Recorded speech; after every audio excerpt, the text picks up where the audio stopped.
Alright folks, I've been trying not to think too much about the iPhone 12 lately because I was so disappointed at the last event, but the good news is there's a very likely chance we could be unboxing iPhone 12s 3 weeks from today and seeing them unveiled in even less amount of time because we got some dates, we got some names, we got some more accessory info. I don't know how many more iPhone 12 leak videos we're gonna have this year, so here's potentially one of the last couple. Let's begin.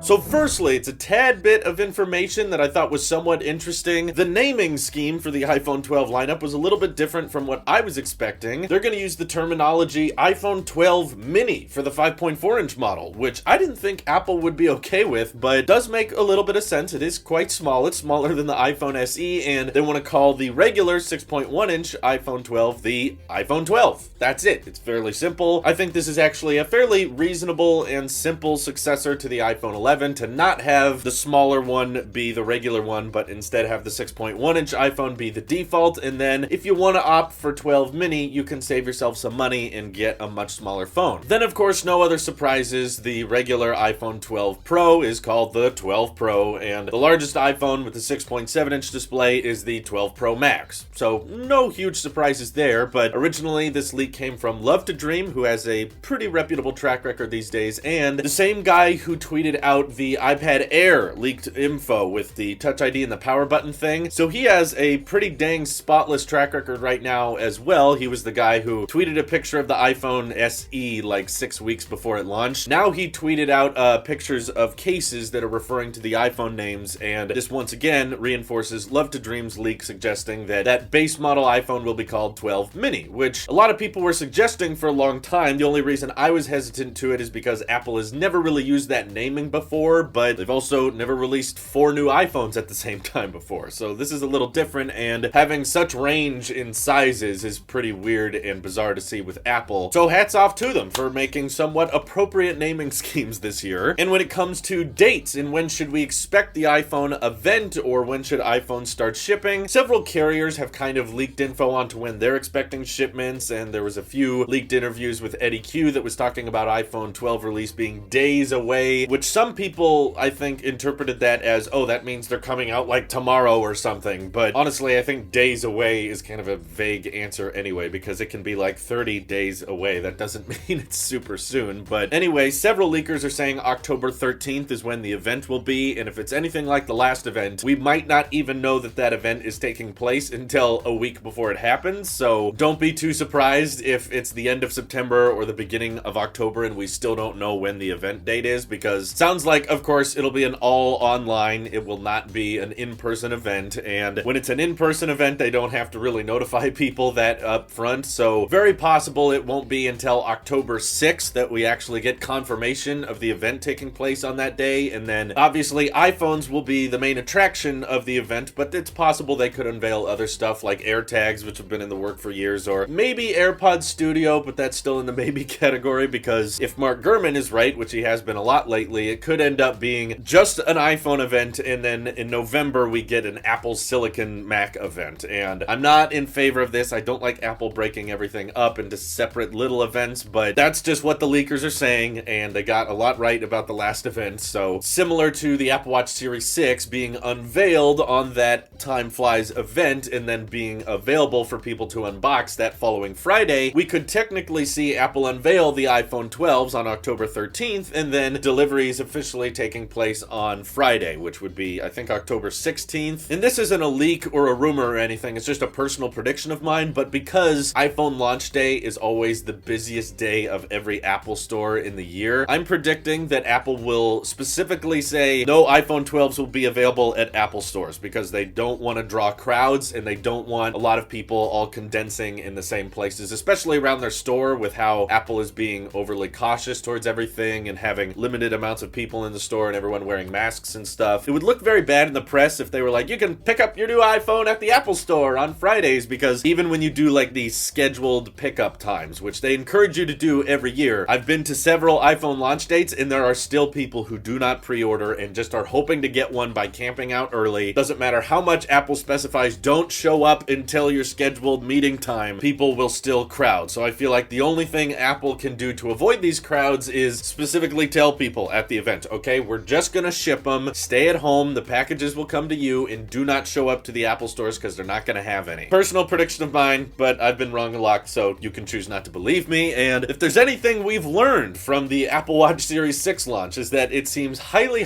likely now that we know exactly how Apple is going to be handling the accessories, okay? So for months, we talked about rumors of Apple not having the charge brick, but now seeing how they're handling things with the Series 6, I think it's pretty obvious now. For one, they're still coming with a cable. In fact, that cable is likely going to be braided, as we've now seen from several different leakers, these updated USB-C to Lightning cables that look way more durable and have this official Apple braid to them, which I think is kind of cool. I'm in favor of cables lasting longer and being more durable if possible, so those look kind of dope, but do not expect the 5-watt brick or the 18-watt brick in any of the iPhone 12s coming out next month. I know some of you want the fast chargers or think they should just come with the Pros, but even the Apple Watch Edition and the Hermé watch bands, even those things, they decided to take the 5-watt charge brick out of, and those are like thousands of dollars. So knowing Apple's logic and how they want to make packaging more efficient and slimmer, I think it's very likely next month we're going to see the thinnest iPhone packaging in a long time. Yeah, probably about half as thick as the iPhone boxes we're used to seeing, because they won't have that brick on the inside. They probably won't have headphones, but they will at least still include a Lightning to USB-C cable. So if your argument is people buy a new phone, they need a new cable because their old one is wearing out, well, they'll still get a new cord. They're just not going to get a new brick because those typically age a lot better, and Apple's doing this for the environment so that they can stack iPhones more efficiently on packaging trucks and have less e-waste contributed. It's a whole debate, I know, but don't shoot the messenger, okay? Because I'm just telling you what's likely to happen, not necessarily what I want to happen, although I'm kind of okay with them removing the brick because I think we got too many of them already, though I would be in favor of saying that at checkout, you know, if you're ordering an iPhone, you can add a charge brick for a lower cost, not like $20, $30 like they charge right now, but it's Apple, you know, they probably know what they're doing much better than I do. That pretty much concludes all the most up-to-date information we know about the iPhone 12 as of right now. Other tiny bits of information is that the iPhone 12 mini is going to have a slightly smaller notch than the rest of the lineup just because it's smaller. I don't know how they get away with that, but it's just something floating around right now. I'm expecting LiDAR to be both on the 12 Pro and 12 Pro Max. I didn't quite believe those leaks that LiDAR would only be on the Pro Max. And it's also worth mentioning that typically Apple will announce new iPhones and then have a pre-order date, so it's also very possible that October 16th will be the day that you can pre-order the new iPhone 12 mini and 12, and then deliveries will start a week after that. That would kind of fall in line with previous iPhone launches, but I'm also expecting that the 12 Pro and 12 Pro Max won't ship until November. I think those are going to be pushed back the latest. But what do you guys think is going to happen? Feel free to let me know. This is your Apple Sheep here. I'll see you in the next one.